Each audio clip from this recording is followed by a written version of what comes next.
안녕하세요. 기업 인수합병과 채권 추심 현장에서 20년 넘게 재무제표 주석을 샅샅이 뒤지며 이 숫자 뒤에 숨은 진실은 뭘까? 이 질문을 거의 습관처럼 매일 목숨 걸고 파헤쳐온 한주원입니다.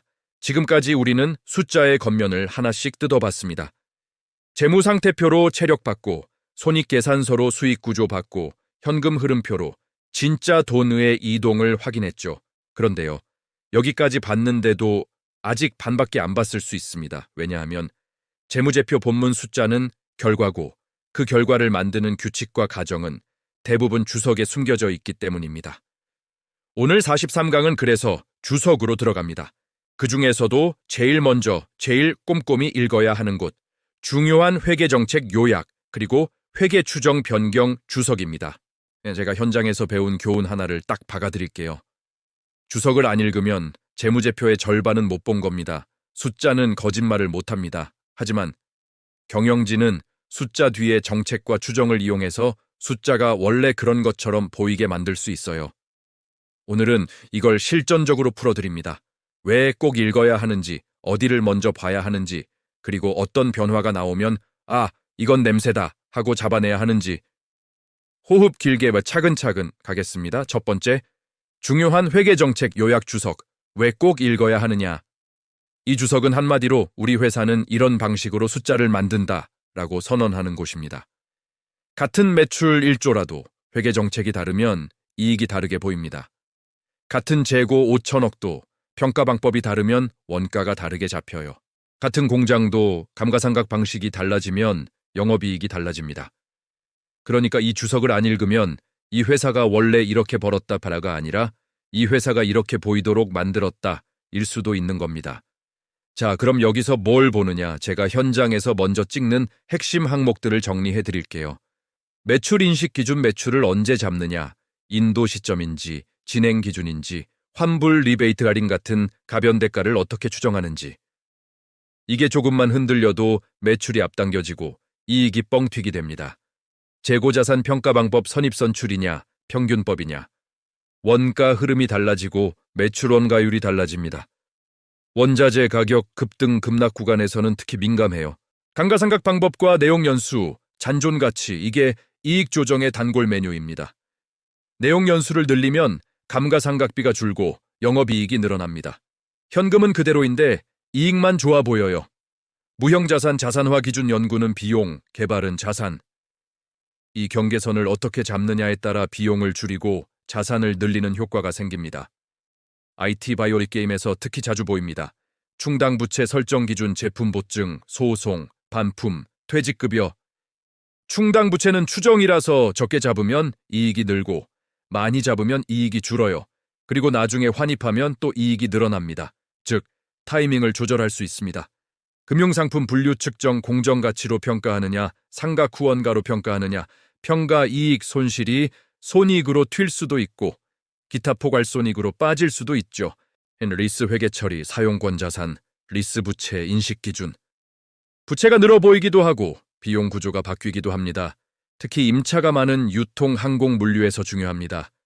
여기서 핵심은 이겁니다. 정책이 바뀌면 숫자의 의미가 바뀐다. 그러니 이익이 늘었다는 말만 듣고 환호하면 안 됩니다. 그 이익이 실력인지 규칙 변경인지 먼저 가려야 합니다. 제가 채권 추심 현장에서 본 전형적인 사례 하나 말씀드리죠. 어느 제조사가 갑자기 영업이익이 확 뛰었습니다. 시장에서는 턴어라운드다 하면서 들썩였죠.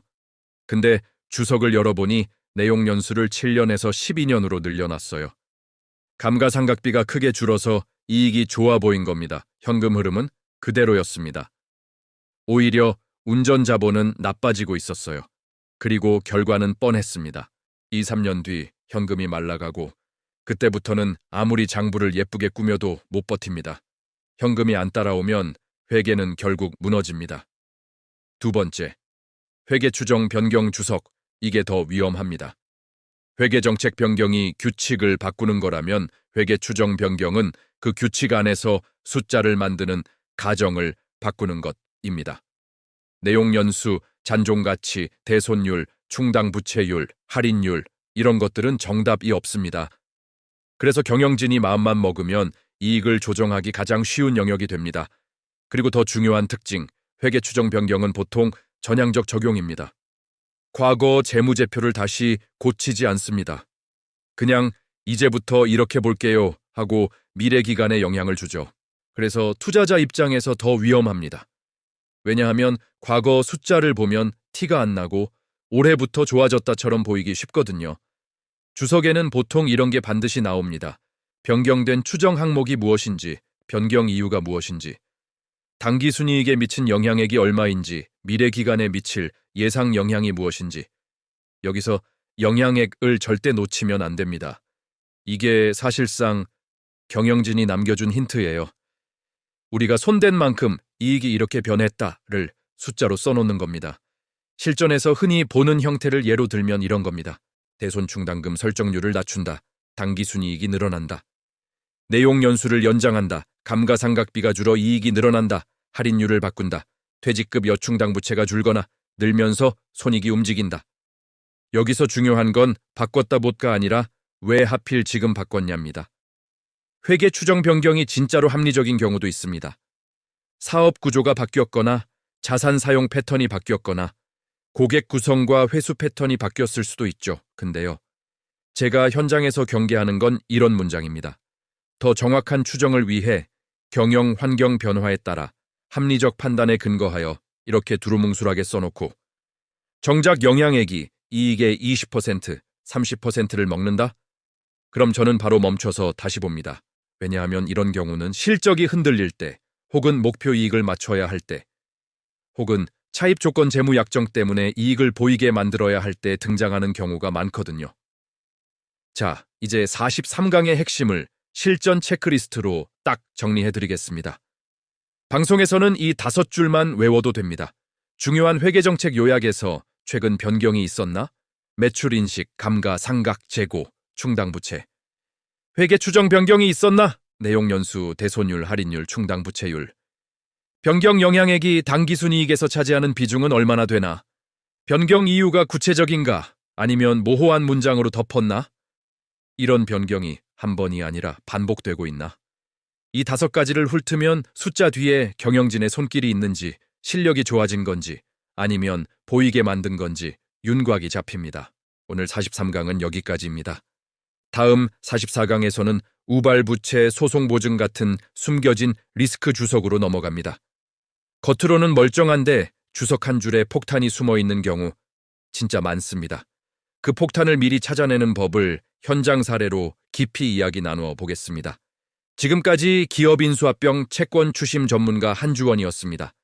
주석을 펼칠 때마다 이 한마디를 꼭 떠올리세요. 이 숫자 뒤에 숨은 진실은 뭘까? 감사합니다.